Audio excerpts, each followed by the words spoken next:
somebody needed to step up besides your big guys.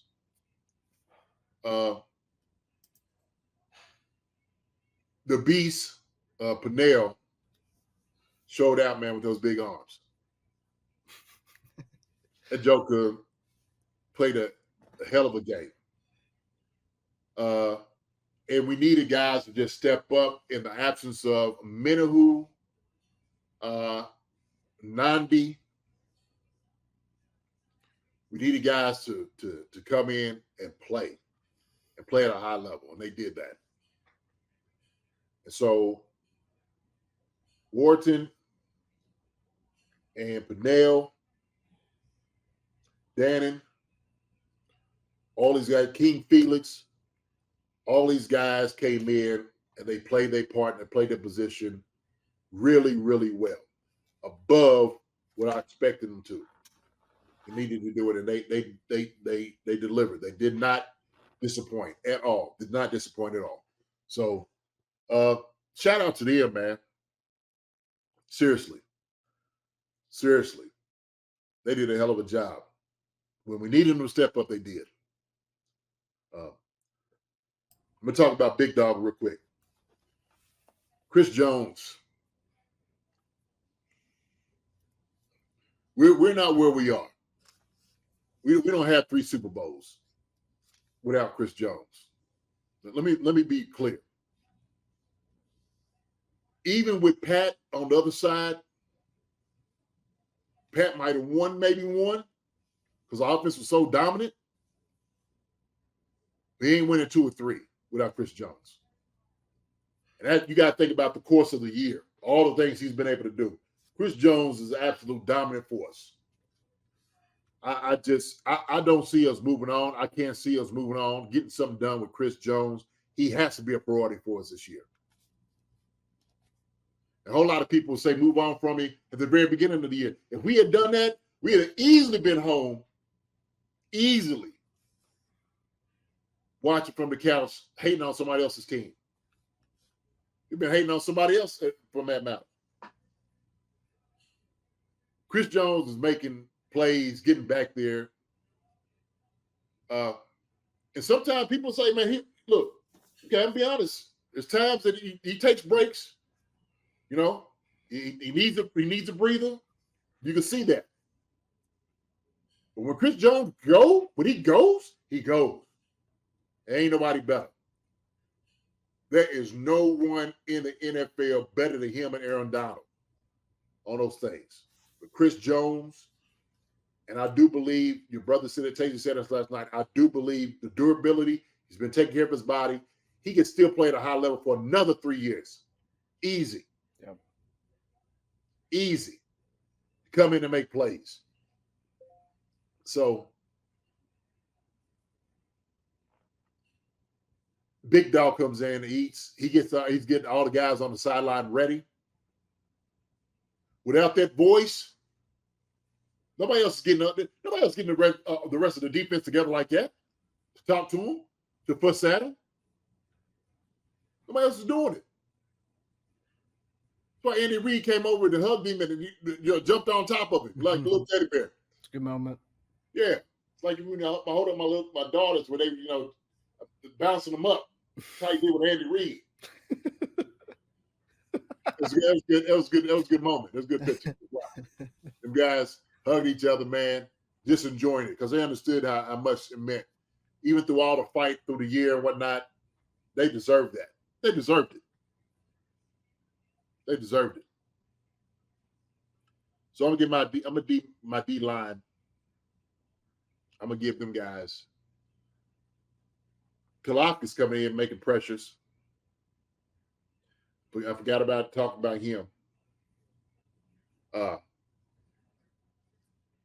High motor guy, getting after him. I mean, we were pushing the pocket on Purdy all day. He felt the pressure. He felt it. He felt the pressure. I'm gonna give my D line. I'm gonna give them guys a B. Well, I'm gonna give my D line. I'm gonna give them a B. Okay.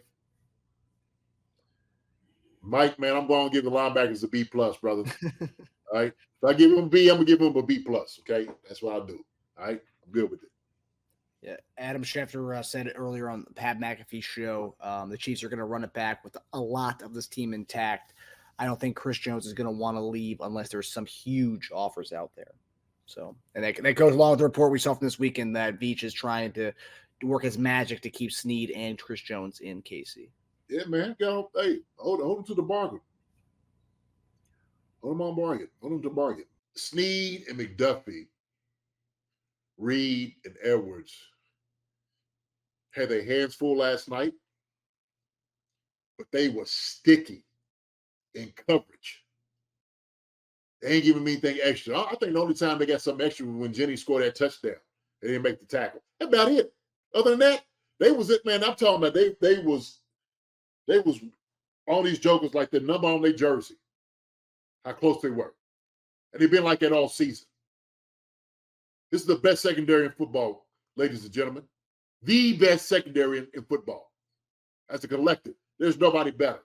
None. Nobody. They did a hell of a job last night. So he scored on Snead. That's the second touchdown of the season. One during this, come on. So it's two he got for the entire season, right? Playoffs and everything. Mm-hmm. That's crazy. That's crazy.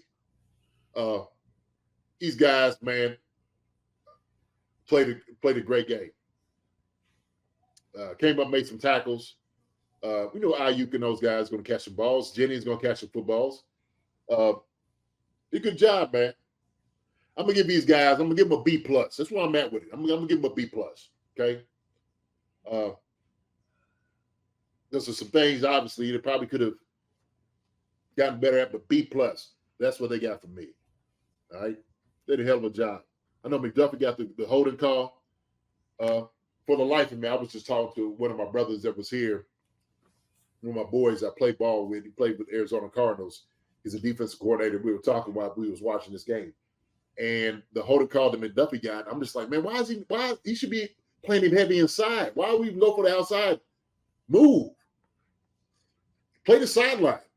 Heck, it's like third and 14 or something like that. Mm-hmm. You know what I mean? If he runs that route, they're gonna kill you. Mm-hmm. Play to catch it. You still got the sideline to catch and play. But the one you can't get beat is the inside.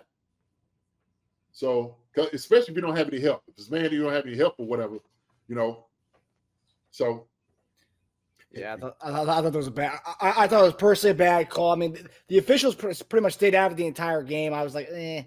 No, as a call, he held it. He was around his waist. Heck, a second, if you're trying to get inside and somebody comes around my waist like a belt, I can't hold it. Because Purdy was going to him. That's another thing too. So they had to call it, right? So if you impede a guy from going, I mean that's a clear call. I saw it too. I was like, oh man, it's kind of ticket. I'm like, well, until they showed it in replay, he had a joke around the waist. So I'm like, oh yeah, okay. Hey, it's better give it up 6. For sure. Yeah, I'll take that all day long. Yeah. I ain't mad at that. Ain't mad at that up. There's a video online that showed that McDuffie and Snead, it was like showing a compilation of them. I mean, I don't know what it was, but it seems like we did really good film work this week. Obviously, we did, but we were running their routes while Deebo's running like a dig or whatever. We're running the routes with them. It's like, holy crap! It's like they knew what they were going to run. On it. That's what I said, man. We were so sticky last night. Hip pocket. We were as tight as their numbers on their jersey. That's how close we were to them. I'm trying to tell you. So, but I gave them guys a B plus, man. B plus for the DBs, secondary. They were very sound in what they needed to do. Bolton probably should have had the daggone an interception. Yeah. Me too, man. I mean, yeah. He still got that little club on his hand, so it's true. But they did a pretty decent job. McCaffrey tried to stop him that's a handful. It's always a handful to try to stop him. But getting those guys, they did what they could, man. Once those linemen start getting up on second level, pushing them over, that's tough to do. That is tough. But our linebackers played a good game. I think they did. They were sound in what they needed to do. Shedding guys, making tackles. And one touchdown to McCaffrey. Bolton was running. He kind of overran it. The guy pushed him out of the way. But they were solid. They were solid. Solid playing. Chenal did a good job. Running almost stopping Purdy on that one. But this picture you have up, I think it's the one that was called back, wasn't it? Because I think Kittle caught this one. I think so, yeah. Yeah, I think so.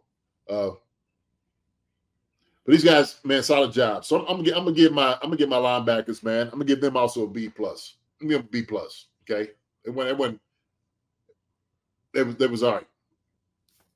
Give them B. I'm gonna give them a B. That's fair. B. Chenal had the highest graded, was the highest graded player in the Super Bowl by Pro Football Focus. Take that for what it's worth, but yeah, I mean, he also had the strip on CMC, the one that caught the fumble to begin the game. So I mean, he played a really good game. He could be someone that I know we have a couple linebackers who are free agents, so I think we may retain one of those guys and let Chenal have a bigger role next year. Sure, Chenal's a starter. We don't need. I mean, he's perfect where he's at. I don't think for sure. No, I'm saying like if we are to let. I mean, it seems like I don't think we're going to keep both Gay and Tranquil. I feel like they're going to keep one of them, and then Chenal gets the even bigger role next year. Bolton, I saw the stat too. In 2 games, is tied for 10th in Super Bowl history in total tackles. Suckers all over the field, man. Bolton, that's my guy. I don't know why people did. I couldn't understand the Bolton hurt the. I could never understand it. The criticism of Bolton, I could never understand that. I'm like, huh? What people talking about Bolton not being good or overrated or what? I don't know. It was very weird hate. I don't know if that was a Kansas City, Missouri thing for people who were anti-Missouri players for the Kansas Jayhawk folk. I have no idea. All right. Oh. Hi everybody. Thanks for watching. Subscribe here to get the latest from the show. Also, be sure to check out the best clips from Chief Concerns. And if you prefer to listen to the show, subscribe and follow us on Apple Podcasts, Spotify, and anywhere else you get your podcasts.